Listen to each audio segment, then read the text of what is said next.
welcome to another episode of Good Beers Gone Bad. It's episode 3. Today we have Dylan, who's going to be joining us for some tasting.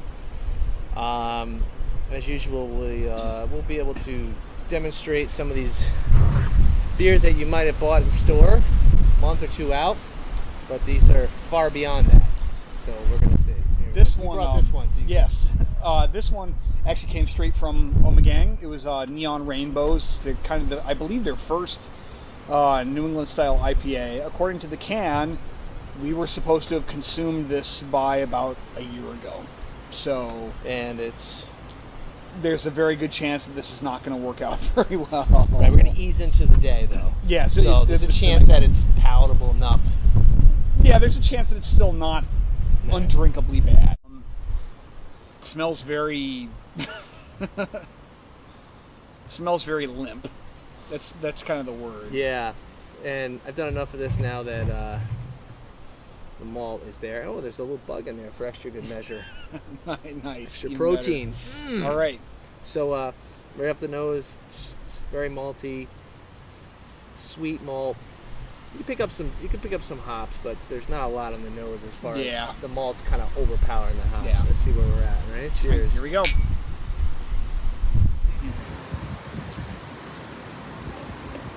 Not good. I give a palate. I guess I swallow. Yeah, good for you. I've had far worse than this. Yeah, this is very medicinal. This is nothing, lad, compared to the stuff. It's a lot more bitter than it was when I first had it. A lot more bitter.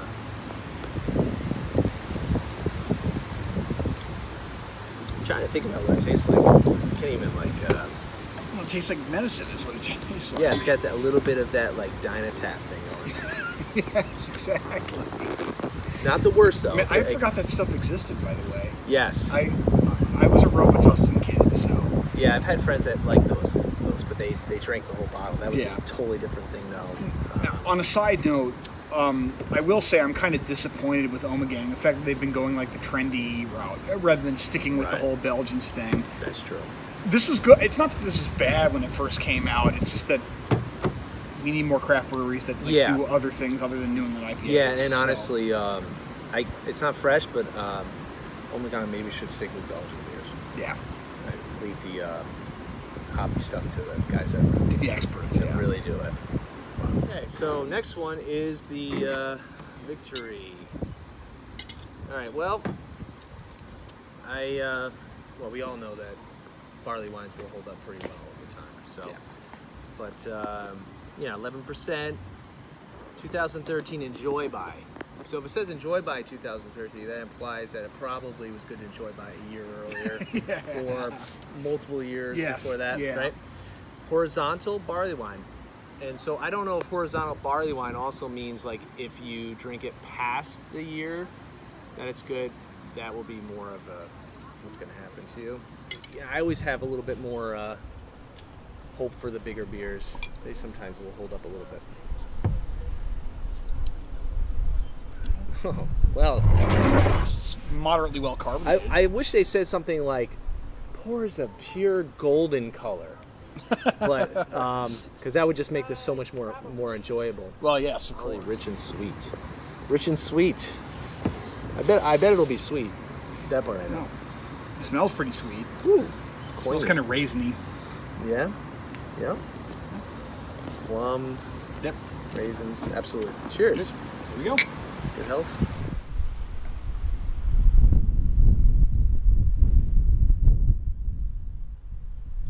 Dare I say it, this is still drinkable.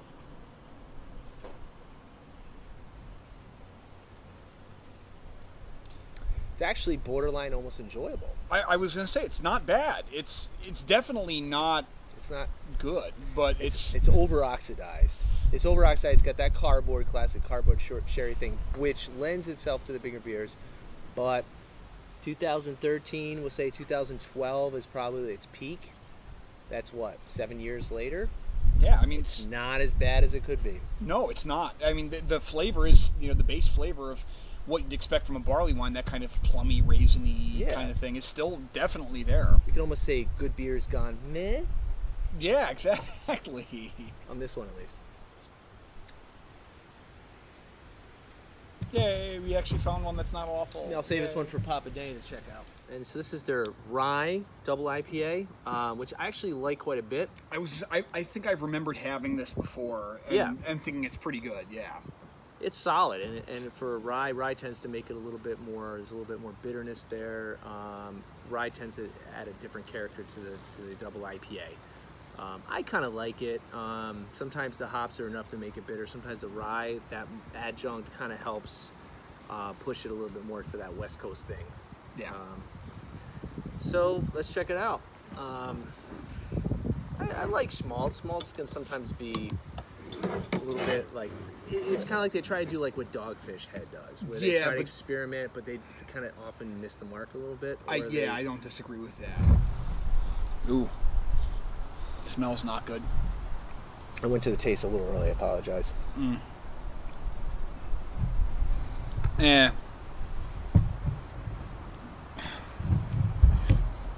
Oh, you had to spit that one. I was able to swallow a taste of that. Yeah. It has that Dimetap, like it has like Dimetap diluted with something else. It's not like straight medicine, but it's still pretty medicine. It's kind of like a cough medicine, but like added with like kids' juice box sitting in your car for like 2 weeks in August. It's like, oh, there's that 100% juice box sitting in the back seat, which probably turns alcohol itself. I will say that this is probably the worst smelling of the bunch so far, in my opinion. It does say Lenny, so it smells like something. Smells like some guy named Lenny. Some guy named Lenny. Actually, I think it's a comedian. Do you know any Lennys? No, this is, but I don't want to after this. Okay, fair enough. Crystal Malt. Yeah, and there's maybe a reason that Single bought out Schmaltz location. Oh, I'm just kidding. Hey, come on, have a little respect for the recently departed. They're somewhere else locally, aren't they? Aren't they doing the gypsy brewing thing? I thought that was the route they were going to go. The funny part is I took another sip after I was pretty sure I spit it out the first time. I'm not sure. This might be. So this one is drink before 1308. Oh no, I'm sorry. That's when the brewery opened. I'm pretty sure.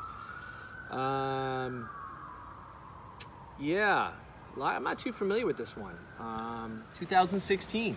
So it is 3 years old. This is 3 years old, and it is a lager, so you know that it's probably not going to hold up the test of time. It smells pretty wimpy.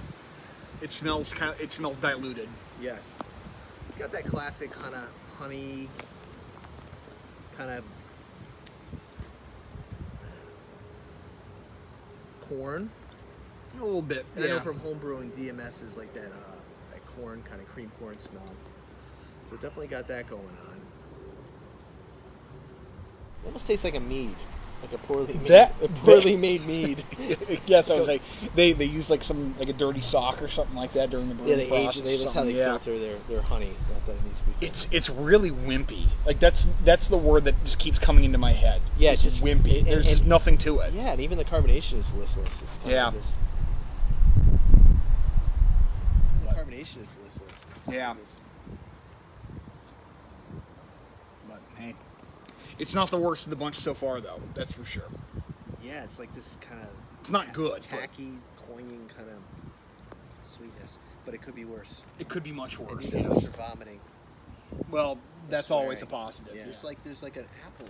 Ooh. It tastes like that, almost like apple juice. You know what? I just kind of burped a little bit, and I get it in the burp, but I don't get it in the flavor. That could be something else. I don't get it in the flavor. The pepperoni, that's from earlier. That's a good point. You taste, it tastes like a cidery almost kind of thing going on this. So, this is a Dogfish Head Old School. It's also a barley wine like we had earlier. It was bottled in 2012. Direction: open bottle, pour contents into 2 snifters, enjoy, or walk hand and neck into the middle of the woods, use a shovel to dig a 2x2 hole 3 feet deep, seal the bottle in a plastic bag, place it whole and pack with dirt, memorize location and leave, return exactly 1 year later, dig up bottle, open and enjoy. Yeah. Don't forget to say goodbye to your drinking buddy. What kind of beer is this? No, I've had this one. Aged. It says this beer ages with the best of them. So, well, listen, the one we had earlier, It was, not undrinkable. It was a yeah. barley wine, and it kind of held up. So, well, it's got a hiss. It's always good. It apparently was brewed with figs and dates. So, Bottled that's worth. 2012. Yep. So this is a 15% one. So it's 15%. So yeah, exactly. It's gonna hold up. Probably. There's a chance. All right. So you're saying there's a chance? There's a chance. So you're saying there's a chance? I haven't seen that movie in a long time, actually. Yes, there's a lot of movies worth going back to. Smells. See, I get nervous right away. I see cloudiness. Yeah, that's usually not a good sign. I think it's been sitting for this long. It should be drop clear. Yeah. I mean, even the New England IPAs that are like a year old will drop pretty darn clear after a year. So that's concerning. It smells. Go ahead, you sit first. If you fall down, then we stop the show early. Here you go.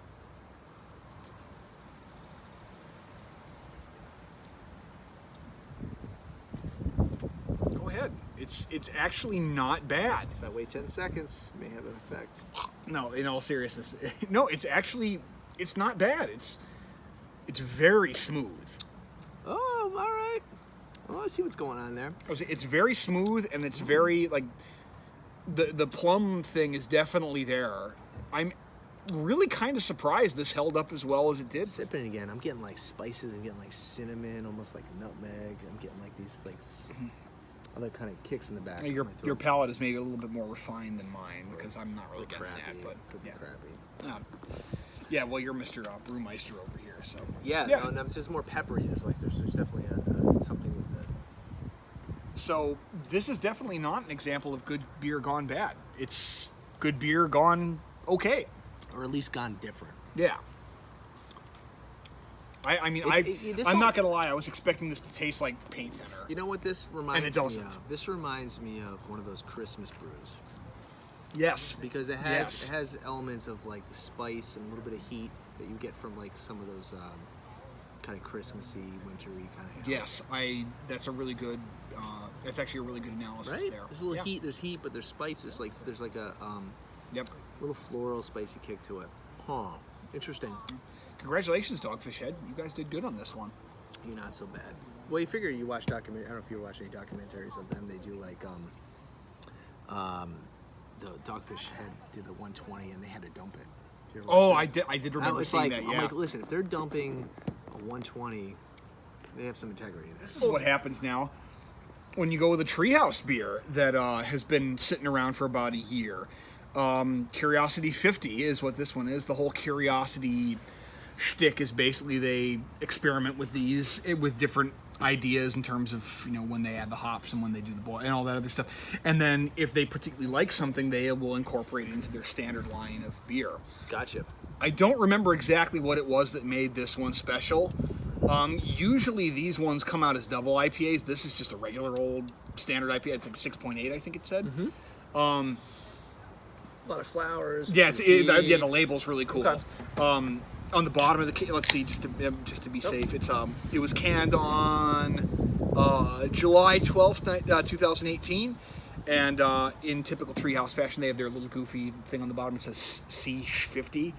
I remember this being good. In fact, I remember it being better than I thought it was going to be. I love all the cans out nowadays that have like references to movies. Well, yeah, they have all. Yeah, exactly. Yeah, it's glorious. Go ahead, man. Pour yourself. Well, let's see what this comes out looking like. So 6.6. When I checked in an Untappd IPA. Hold on a sec. I know I've had a variation of this one before. No, you can't play video games. We're in the middle of a show. What is up with that?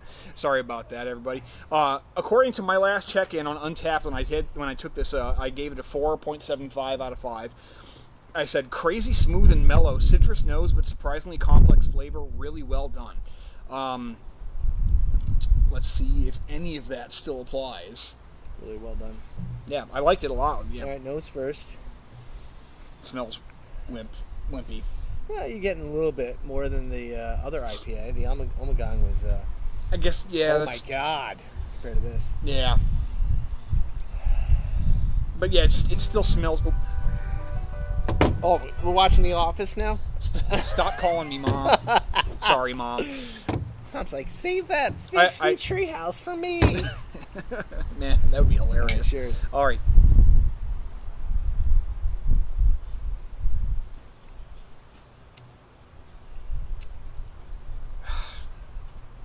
Did we open a Saranac? Oh no, sorry. You know, that's really not. Is this Saranac Pale Ale?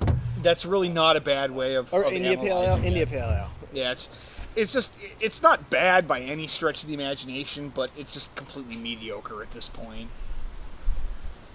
Yeah. Better than Omegang. Yes, but Still not enjoyable. no. I spit the Omegang out, and I didn't have to spit I'm this gonna one drink out, this. but I'm gonna drink this. I respect the treehouse. yeah. I guess that's true, yeah. Luckily, I still have a fridge full of other treehouse goodies, so. All right. Well, I think we're pretty much done here.